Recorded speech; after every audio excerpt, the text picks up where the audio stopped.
राजकुमारी मंदाकिनी अपने पिता की इकलौती संतान थी। वो इतनी सुंदर थी कि उसकी सुंदरता के चर्चे अन्य राज्यों में भी थे। उसमें सौंदर्य के साथ साथ सदाचार, प्रतिभा आदि और भी सद्गुण थे, परंतु सब सद्गुणों तथा पिता के स्नेह ने उसे अभिमानी बना दिया। उसका अहंकार इतना बढ़ गया था कि वो किसी दूसरे को अपने सामने कुछ समझती ही नहीं थी।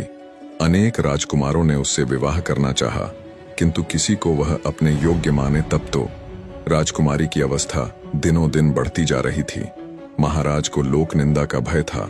लोग कानाफूसी करने भी लगे थे, किंतु राजकुमारी अपने अहंकार में चूर थी। वह किसी भी राजकुमार को देखने तक को भी प्रस्तुत नहीं होती थी। अंत में महाराज ने पड़ोस के युवक राजा रंगमोहन के साथ एक योजना बनाई और घोषणा कर दी कि राजकुमारी के आगामी जन्मदिन पर प्रातः काल जो पुरुष नगर द्वार में पहले प्रवेश करेगा, उसके साथ राजकुमारी का विवाह कर दिया जाएगा, फिर वह कोई भी हो। राजकुमारी का जन्मदिन का दिन आ गया। प्रातः काल नगर द्वार में सबसे पहले आने वाले पुरुष को राजसेवक पकड़ लाए। वह था फटे चिथड़े लपेटे एक भिक्षुक, परंतु वह जवान था, सुंदर था और पूरा अलमस्त था। उसके मुख पर एक अलग ही तेज नजर आ रहा था। महाराज ने राजपुरोहित को बुलवाया और बिना किसी धूमधाम के भिक्षुक के साथ राजकन्या का विवाह कर दिया। राजकुमारी चिल्लाई और रोते रोते उसने अपने सुंदर नेत्र लाल बना लिए, किंतु आज उसके पिता निष्ठुर बन गए थे। उन्होंने पुत्री के रोने चिल्लाने पर ध्यान ही नहीं दिया।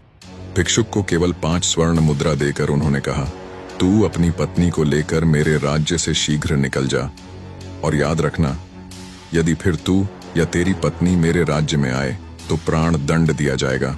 चलो मंदाकिनी। भिक्षुक ने राजकन्या को पकड़ा और चल पड़ा। रोती बिलखती राजकुमारी उसके साथ जाने को विवश थी, परंतु भिखारी ज्यों का त्यों प्रसन्न था। वह पत्नी के रोने पर ध्यान दिए बिना गीत गाता चल रहा था। राजकन्या को पैदल ही पिता के राज्य से बाहर जाना पड़ा। भिखारी उससे मधुर भाषा में बोलता, उसे प्रसन्न करने का प्रयत्न करता। पर्याप्त दूर जाने पर जंगल में नदी किनारे एक फूस की झोपड़ी में दोनों पहुंचे। भिखारी ने कहा, अब यही तुम्हारा घर है। तुम्हें स्वयं अब जंगल के पत्ते और लकड़ियां लानी पड़ेगी। कंदमूल जो कुछ मिलेगा उसे उबाल कर खाना पड़ेगा। पास के गांव में लकड़ियां बेचने जाना होगा। मैं भी जितना बन सकेगा तुम्हारी सहायता करूंगा। राजकन्या के लिए यह जीवन बहुत दुखद था, किंतु विवशता सब करा लेती है। उसे एक ही सुख था कि भिखारी उसके साथ बहुत प्रेमपूर्ण व्यवहार करता था। कुछ दिन ऐसे ही बीत गए।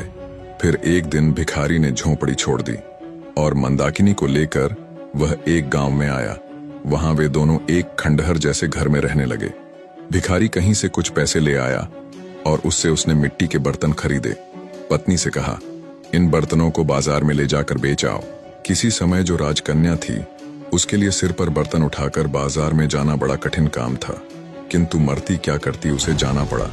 भिखारी ने उसे स्पष्ट कह दिया कि यदि उसकी आज्ञा का पालन न करना हो तो वह मंदाकिनी को छोड़कर चला जाएगा। बेचारी मंदाकिनी बर्तन सिर पर उठाकर बाजार गई।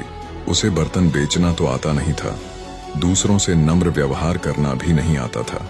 बाजार में बर्तन रखकर वह उनके पास खड़ी रही, क्योंकि जमीन पर बैठना उसे बहुत बुरा लग रहा था। उसे कुछ ही देर वहां खड़े हुए हुई थी कि एक घुड़सवार युवक बाजार में आया। उसने मंदाकिनी से बर्तनों के दाम पूछे। मंदाकिनी ने रूखे स्वर में दाम बताए तो घुड़सवार लौट पड़ा। मोड़ते समय उसका घोड़ा भड़क उठा। फलतः घोड़े के पैरों की ठोकर से सब बर्तन फूट गए। घुड़सवार बिना कोई ध्यान दिए वहां से चला गया। अब मंदाकिनी को काटो तो खून नहीं, बेचारी रोती हुई घर लौटी। भिखारी आते ही क्रोधित होगा, ये बात सोच सोच कर उसके प्राण सूखे जा रहे थे। भिखारी आया तो देखा, रो रो कर मंदाकिनी की आंखें सूज गई थीं। वह कुछ नहीं बोला, परंतु दूसरे दिन कहा, मंदाकिनी, तुम्हें कुछ नहीं आता। मिट्टी के सभी बर्तन टूट गए। अब हम दोनों का निर्वाह कैसे होगा? एक उपाय है, नगर में चलते हैं। सुना है राजा रंगमोहन बहुत दयालु है। उसकी पाकशाला में तुम्हें कोई नौकरी दिलवाने का प्रयत्न करूंगा। तुम्हें काम मिल जाए तो तुम्हारी ओर से निश्चिंत होकर मैं भी कहीं अच्छे पैसे वाला ढंग का काम ढूंढ लूंगा। कुछ धन एकत्र हो जाने पर कोई व्यापार कर लूंगा और तब तुम्हें भी अपने पास बुला लूंगा। राजा रंगमोहन का नाम सुनकर मंदाकिनी ने लंबी सांस ली। एक समय इस नरेश ने उससे विवाह करने का प्रस्ताव किया था। आज वह राजरानी होती, किंतु हाय रे ये घमंड, आज उसी राजभवन में वह दासी बनने जा रही है। जाने के अतिरिक्त कोई दूसरा रास्ता नहीं था। मंदाकिनी नगर में गई और राजा की पाकशाला में उसे नौकरी मिल गई। भिखारी उससे विदा होकर कहीं चला गया। मंदाकिनी का गर्व नष्ट हो गया था, उसका स्वभाव बदल गया था।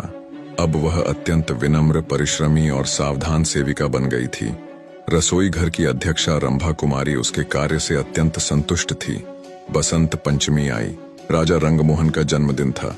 सभी सेवकों को इस दिन नरेश अपने हाथ से पुरस्कृत करते थे। दूसरी सेविकाओं के साथ मंदाकिनी को भी राजसभा में जाना पड़ा। जब सब सेवक पुरस्कृत हो चुके और सब सेविकाएं भी पुरस्कार पा चुकी, तब उसे पुकारा गया। वह हाथ जोड़े, मस्तक झुकाए राज सिंहासन के सामने खड़ी हो गई। नरेश ने कहा, मंदाकिनी, मैं तुमसे प्रसन्न हूँ। तुम्हें तो मैं अपनी रानी बनाना चाहता हूँ। मंदाकिनी चौंक पड़ी। महाराज, आपको ऐसी अधर्मपूर्ण बात नहीं करनी चाहिए। मैं परस्त्री हूँ। क्या हुआ जो मेरा पति भिक्षुक है? मेरा तो वही सर्वस्व है। उसे छोड़कर मैं दूसरे किसी की सोच भी नहीं सकती। वही मेरा स्वामी है। आपकी मुझ पर बहुत कृपा है, तो इतना अनुग्रह करें कि मेरे पति का पता लगवाकर उसे बुला दें। मैं पाकशाला में सेवा करके प्रसन्न हूँ। महाराज रंगमोहन चले गए और थोड़ी देर में वह भिखारी राजमहल से निकला। मंदाकिनी उसे देखते ही दौड़कर उसके पैरों पर गिर पड़ी। भिखारी मुस्कुराया और बोला, मंदाकिनी, मुझे ध्यान से देखो तो तुम्हें मुझ में और रंगमोहन में कुछ सादृश्य नहीं मिलता? भेद खुल चुका था। भिखारी के वेश में उसको ग्रहण करने वाले स्वयं राजा रंगमोहन ही थे और वह थी उनकी महारानी। राजा ने कहा, मंदाकिनी, क्षमा करना, तुम्हारे अभिमान की मुझे कोई दूसरी औषधि मिली ही नहीं, इसलिए तुम्हारे पिता के साथ मिलकर मुझे ये रास्ता अपनाना पड़ा। निष्कर्ष, जीवन में अभिमान और घमंड का कोई स्थान नहीं है। कठिन परिस्थितियां हमारे अहंकार को मिटाने और हमें विनम्र बनाने के लिए आती हैं।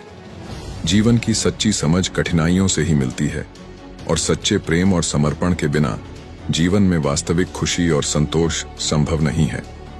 इसके साथ ही कहानी यह भी बताती है कि परिस्थितियां चाहे जितनी भी कठिन क्यों न हों, सच्चा प्रेम, सहनशीलता और विवेक ही जीवन को सही दिशा में आगे बढ़ाते हैं।